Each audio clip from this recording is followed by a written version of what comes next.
Hey guys, what's going on? It's Ash here coming at you today in Clash Mini. I have Morten on the line. Morten, what's up, man? You loving Clash Mini as much as I am? Yes, 100%. I hope you're doing well. I'm happy to be here with a different game. Yeah, different game. Same cast of characters, both in-game and outside of game, and myself and Morten here. Today we're going to rank our top 10 minis in the game. Originally, we were both going to share our separate top 10s and kind of compare the lists. But wouldn't you know, our list was almost the same. I think one card different at number 10. And the order was almost the same as well. So we're going to share the list. I'm going to kick things off here by going with number 10, and our number 10 most powerful mini in the game is going to be the Mega Knight. The Mega Knight, Morten. I have two of his abilities unlocked, and I gotta say, it's really handy to use him on that stun, especially when it's powered up, the radius and the ability itself. It can be a game changer. He has a decent amount of HP as well. I don't think he's like one of the most OP minis, but I like the big fella. Yeah, I agree. I mean, the only reason why it doesn't feel that OP is because of the big P.E.K.K.A. But I saw like a ton of top players running them, like the top 3 in the world. I think they were used like for quite some time in the Mega Knight, so it's for sure one of the better minis in the game. Absolutely. So we agree on Mega Knight. I like him. I feel like he does well in, you know, the early game and the late game. Yeah. He's a, you know, expensive card. Well, expensive. There's only 3 costs right now, but he's pretty expensive. Do you place your Mega Knight generally in the front? Like if you're running like Shield Maiden, do you place him alongside of her? What's your strategy with Mega Knight? I mean, I think I play like Mega Knight just once because I have like my deck right now, which I'm like best level because my Mega Knight isn't really leveled up, so I don't really use it, right? It's still like level 0.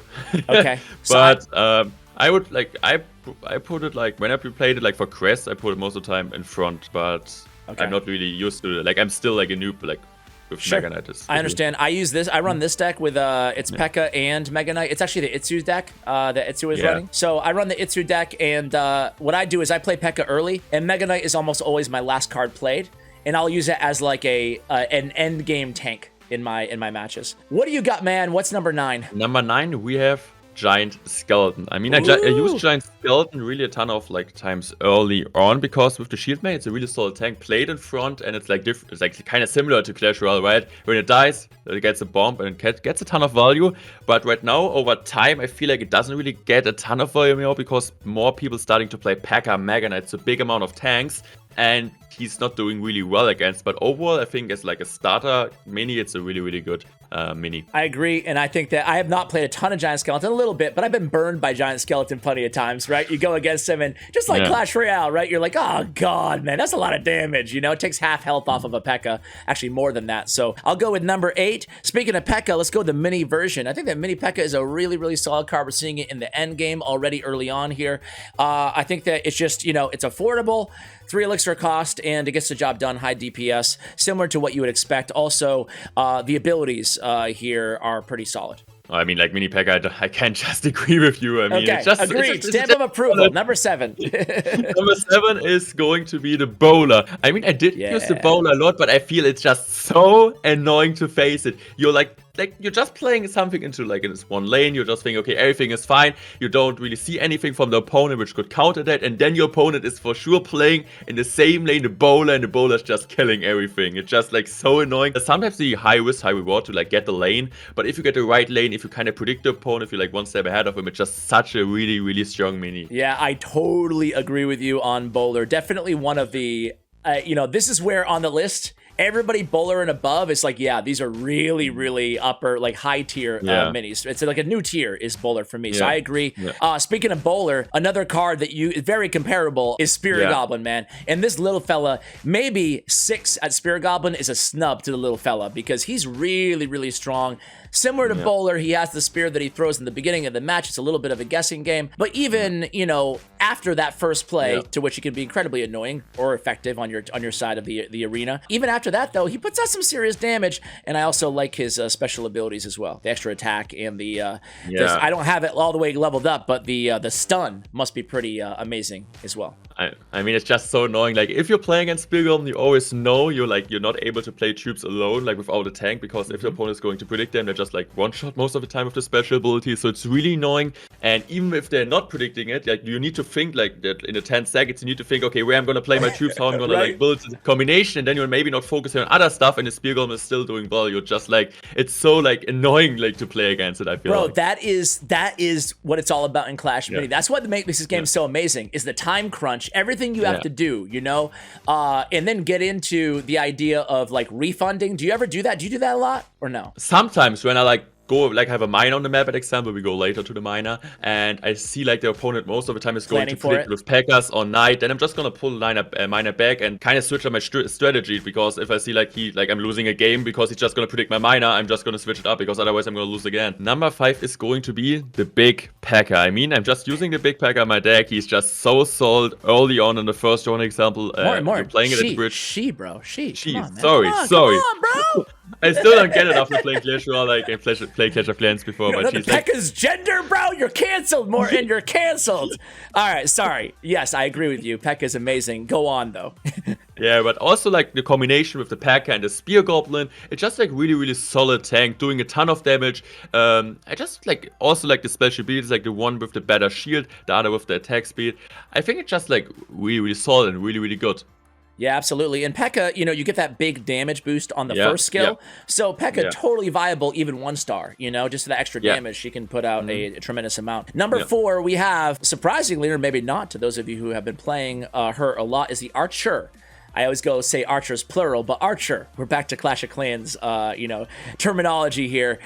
Very effective, obviously, having that range, especially if you don't have the miner to get to the back, if you're not playing Countess as well, to get to the back of the opponent's side of the arena. Archer needs to be responded to. She's a really annoying card, and again, she does have very powerful power-ups, hitting an additional target, and I usually, when I go for upgrades, I usually am targeting my Archer pretty early on, usually after my miner. Yeah, I mean, like, the additional target, like for sure is really strong. Like just getting like 2 targeting, it's just like really cheap for 2 elixir, gets a ton of value. I feel like it's a bit underrated because not a ton of people are using her. I agree. But I think like Crows, I think it's a use it, like Flobby also like was top 10 or like top 6 is using her. She's like really good. Number 3 is the other Archer, but with a bit of magic. So it's going to be the Magic Archer. I have like almost maxed out, so I just like wanted to get like the last Magic Archer in the shop, but I don't get jealous, bro. It's just so solid. If you get the right angel on all of the troops, similar to like Clash Royale, it's just so dang good, getting the value in. And I feel like it's so annoying to defend also with the abilities. It's just so good. I concur, man. Magic Archer is one of those threats similar to Clash Royale that you have to respond to him or you're going to be toast. So you had number 2 at number 2. I had number 2 at number 1. Yeah. So this is like a small little, you know, disagreement here. But either way, we have Miner coming in at number 2. Now, Miner, you know, it's gonna be the most annoying mini in the game, right? It's so annoying. I mean, like, this is the thing why Magic Archer isn't maybe on number 1 spot, because Miner counters it. But you always need to, keep in mind the Miner is there. You need to protect your troops. You have a Packer, you need to have a Packer, you need to have a Knight to catch the opponent's Miner. It's just so annoying. And I have Miner maxed out. The abilities are just so good, and it's just like even the damage is insane. Like he almost wins like a 1v1 against a Packer and stuff with all the abilities. It's just so, it doesn't really feel like a miner like of Clash Royale. You cannot compare to Clash Royale miner. It's like a Packer in a miner, which can like, it's absolutely insane. Yeah, it's got like the HP of, this is probably not going to be accurate, but it feels like it has the HP of like a Knight in Clash Royale with the damage of like a mini Packer. It's just broken for two elixir. So I would have miner number 1, but I can't argue with your choice for number 1. What is it? It's gonna be a Electro Wizard. I mean, it just, what you're supposed to say, the ability, it just, I have it on level 1, but the ability is just so OP. Like when it like gets the ability, everything dies. It's just like a game changer. Sometimes I think I lose, then the last second the Electro Wizard skill still gets the ability out and everything dies. It's just like, it's like, I don't know. I think it's like, he needs a nerf for sure. He needs a nerf already. Ewiz is incredibly strong. I feel like I've said that about every single mini so far, but I agree with you, man. I don't even have any of the stars. I have no stars, and I still run Ewiz in my main deck because he is that powerful. I concur. So it's crazy that we had like such a similar list, but it must speak to, I guess, the power of these cards being pretty easily identifiable, early on.